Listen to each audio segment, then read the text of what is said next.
धरती माँ, हम सब की इकलौती माँ, जिसके जैसा विश्व में कोई नहीं है। हमारा घर, हमारा कुटुंब, सब कुछ यही तो है।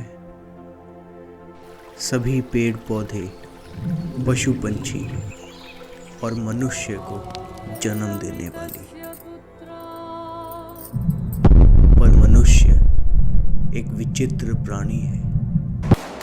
धरती माँ के सभी बच्चों में सबसे ज़्यादा बुद्धिमान और सबसे ज़्यादा लालची मनुष्य धरती पर जहाँ कहीं भी गया वहाँ उसने युद्ध किया। युद्ध विनाश का एक रूप है, पर तब भी भगवान ने अर्जुन को युद्ध करने के लिए कहा, क्योंकि विनाश का अर्थ अंत नहीं होता।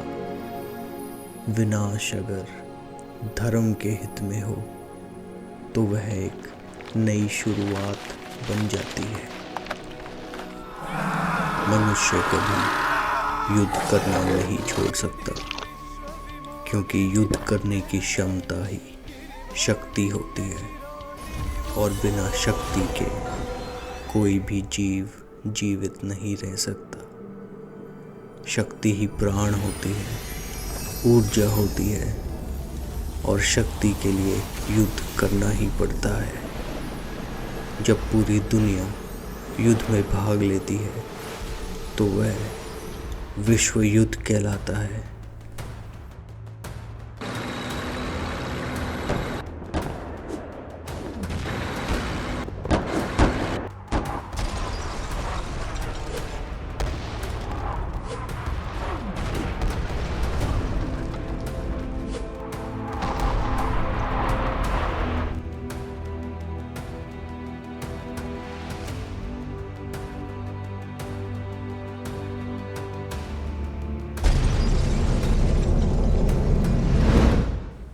नमस्ते। विश्व युद्ध एक ऐसा संग्राम है जिसमें दुनिया की सभी ताकतें इस संघर्ष में जुट जाती हैं कि वो पूरी दुनिया पर अपना राज स्थापित कर सके। विश्व युद्ध होना एक संभवता नहीं है, विश्व युद्ध होना एक निश्चितता है। और सवाल ये है कि विश्व युद्ध कब होगा, ना कि ये कि विश्व युद्ध होगा या नहीं। किसी भी युद्ध में सबसे अधिक हानि आम नागरिकों को ही झेलनी पड़ती है। भले ही हम सेना में लड़ने वाले जवानों की बात करें या फिर युद्ध की घोषणा होने के बाद बढ़ने वाली महंगाई की।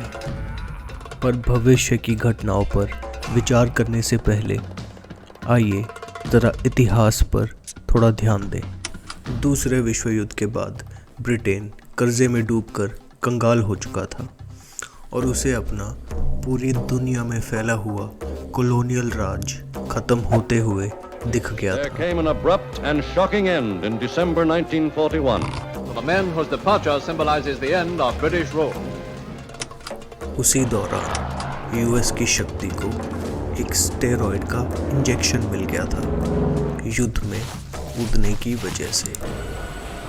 बस 5 वर्षों के भीतर यूएस की अर्थव्यवस्था 72% से बढ़ी 88 बिलियन डॉलर से लेकर 135 बिलियन डॉलर तक। ये बात कहनी कोई गलत नहीं है कि यूएस यूके की ही औलाद है, क्योंकि दोनों ही देश एंग्लो सैक्सन्स के देश हैं और अंग्रेज़ी भाषा का इस्तेमाल करते हैं। और आखिर यूएस निकला तो यूके से ही है। After World War II, there was a transfer of the headquarters of the Anglo-Saxon Empire from London, UK, to Washington DC. इसी वजह से कई लोग ऐसा कहते हैं कि अंग्रेज़ी हुकूमत जो भारत पे भी राज किया करती थी वो कभी ख़त्म नहीं हुई। दूसरे विश्व युद्ध के बाद यूएस ने उस हुकूमत को चलाना शुरू कर दिया और फिर एंग्लो सैक्सन्स की राजधानी लंदन से बदलकर वॉशिंगटन डीसी में जाकर बस गई। अमेरिका पर जिन गोरों ने कब्जा किया था वो अब पूरी दुनिया पर अपना राज चलाने लगे। उस समय बस एक और महाशक्ति इतनी ताकतवर थी कि वो अमेरिका को चुनौती दे सके, सोवियत संघ। सोवियत संघ रूस से निकला था और एशिया में एक बड़े हिस्से पर अपना राज चलाता था। फिर अगले कई दशक यूएस और सोवियत संघ इस संघर्ष में लग गए कि वो एक दूसरे से ज़्यादा ताकतवर हो जाएं और ज़्यादा से ज़्यादा देशों में अपनी अपनी आइडियोलॉजी फैला सकें। अमेरिका की आइडियोलॉजी थी कैपिटलिज्म और सोवियत संघ की आइडियोलॉजी थी कम्युनिज्म। इस आइडियोलॉजिकल युद्ध के दौरान हम विश्व युद्ध के काफ़ी पास आ चुके थे, खासकर क्यूबन मिसाइल क्राइसिस के दौरान, जब अमेरिका और रूस एक दूसरे के ऊपर परमाणु बम तक गिराने के लिए तैयार हो गए थे। 1985 तक सोवियत संघ कमज़ोर हो चुका था और 1991 में अमेरिका ने सोवियत संघ के टुकड़े कर दिए, जिसके बाद 18 वर्षों तक अमेरिका पूरी दुनिया पर एक खुले सांड की तरह अपनी मनमानी चलाने लगा। दूसरे विश्व युद्ध से लेकर आज तक अमेरिका ने कई युद्ध किए हैं, करवाए हैं और आर्थिक लाभ के लिए कई देशों के अंदरूनी मामलों में अपनी टांग फंसाई है, दिक्कत पैदा की है।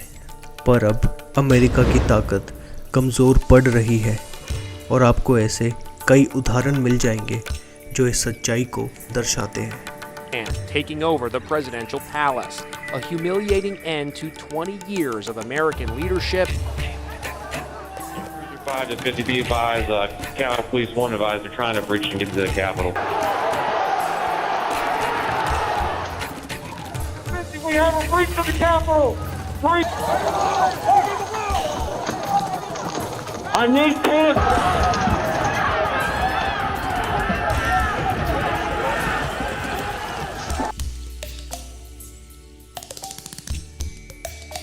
Did cut production by 1.5 million barrels per day. Really, you're seeing just broad-based declines across all of the major technology sectors. Apple's under pressure, Yahoo down 8.5%, Cisco 6.5%, Research in Motion 10%. 1990 के बाद से चीन ने बहुत तेज़ी से विकास किया और आज चीन अमेरिका के लिए सबसे बड़ा खतरा बन चुका है।